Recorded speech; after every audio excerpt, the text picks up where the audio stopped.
Hi, today we're going to make the Ribbon Candy Crocheted Dishcloth featured in the Learn to Crochet book from WeCrochet. And this project is a great beginner project because it uses stitches that you'll already be learning as a beginner, like single crochet, chaining and double crochet, but it's got a slight variation on the way the single and double crochet are worked. Additionally, it's got a color change and there's a slight variation on the way the color changes worked so that you have a nice clean edge and you can't see the color change show through. So this is our finished dishcloth, what it'll look like when we're done. But for now we're going to put that off to the side. I'm going to show you the two yarns we're using. Dishie, which is great for crochet dishcloths. It's nice cotton and it's super durable. Then I'm going to move the pattern out of the way. And normally with this pattern, you can see we would start with the chocolate color. And I'm not going to start with the chocolate color just because it's a little dark and so it's a little hard to see where I want you to put the first row of stitches. So the pattern does say start by chaining 35. So we're going to do that first. We're going to start with a slip knot like you always do when you crochet, and then we're going to chain 35. So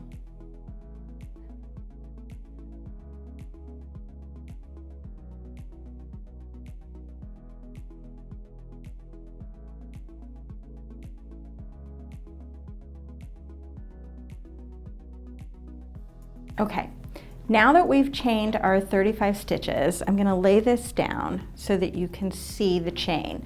On the top of the chain, you'll see we've got all these nice, they look like chains or little hearts or little interconnected pieces. But if we flip our chain over, you'll see we've got, it's called the back bump, and you'll see we have all of these little ridges along the back of our crocheted chain. You can work into the crochet chain any way that you like. It's your project. I personally prefer to work into the back bump because I think it gives you a more finished edge, and I always want things to be the most finished when I'm done so that I don't have to go back into a lot of finishing techniques. So if I can make it look more finished when I start, that's where I try to start. So to work into this back bump, you will simply turn your chain over. You're going to skip the very first chain and you're going to work into the next chain down, and you're simply going to slide your hook directly underneath that bump. You're going to yarn over and pull up a loop and pull through 2 loops to make your first single crochet. We're going to do that again. You're simply going to slide your hook underneath that bump. You can see you've got 2 loops on the other side. So you're just under the one back bump or back ridge, depending on what it's called. Yarn over, pull up a loop, pull through 2 loops. And we're going to do that once more. Underneath the back ridge, 2 loops on the other side of the hook. Yarn over, pull up a loop, and pull through 2 loops.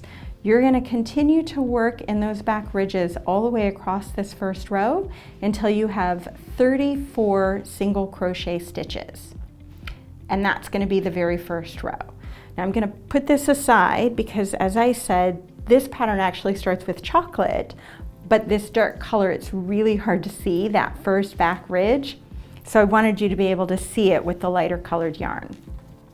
So first row, you're going to do 34 single crochet, and then on rows 2 and 3, you're going to chain 1 and single crochet across until you have 4 rows of single crochet, which is what I have here.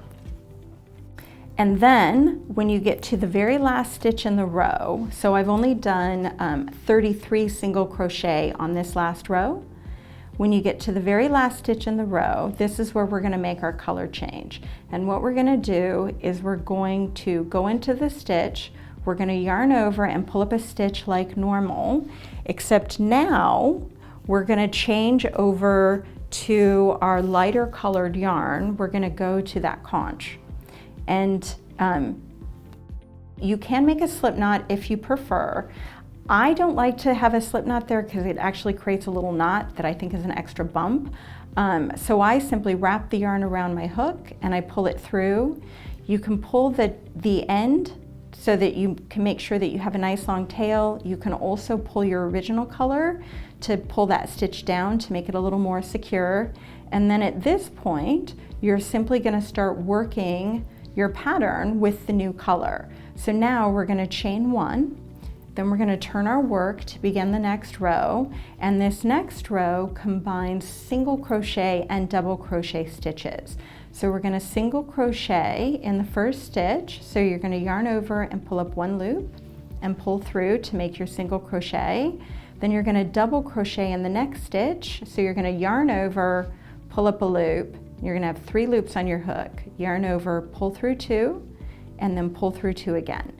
Again, single crochet, so insert the hook, yarn over, 2 loops, pull through both, double crochet, yarn over first, and then 3 loops, pull through 2 and pull through 2. And then you're going to repeat this pattern all the way across this first row until you get to the very last stitch, and you're going to double crochet in the very last stitch.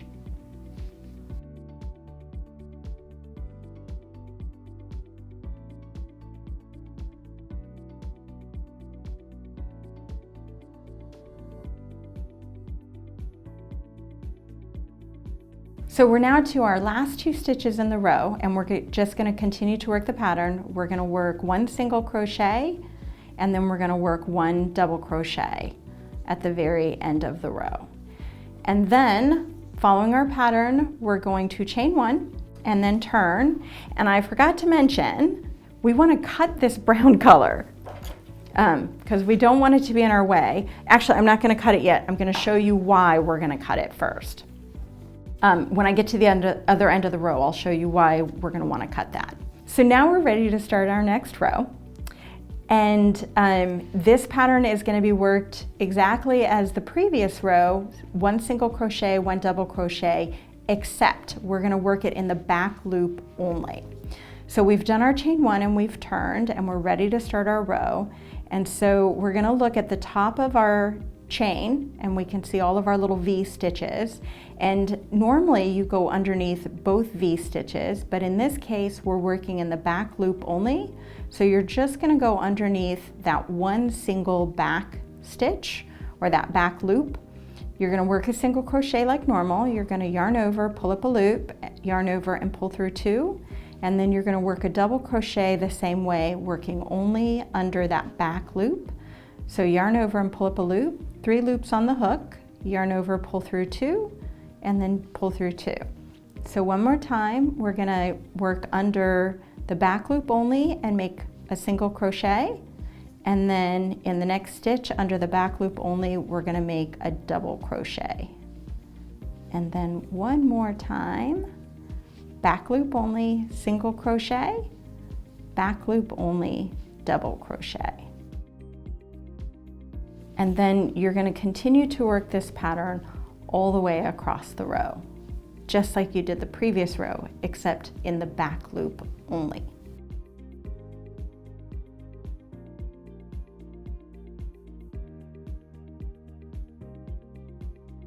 So now once again, we're to our last 2 stitches in the row, and we're going to continue that pattern of working in the back loop only. We're going to single crochet, and then we're going to double crochet. But this is also where we're going to change back to the brown. And here's our brown yarn.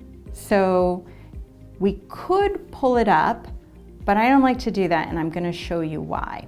So using our new technique of changing color, we're going to yarn over, pull up a loop, pull through 2 loops. Before we finish this double crochet stitch by pulling through the last 2 loops, we're going to change over to our brown. And what you could do is you could just pull the brown up and pull it through. Except it creates this long string of yarn, which I don't think looks great. And when you look at our finished dishcloth, you can see we've got this nice edge. So I prefer to cut the yarn. I think it gives a better edge. It does create more work because then you have to weave in all the ends, but I think it's worth it because I think it looks better. So I always cut, leaving enough room to weave in this end later. And then what we're going to do is, just like before, no knot. just take the yarn, you're gonna loop over, grab the yarn, you're gonna pull it through those last 2 loops.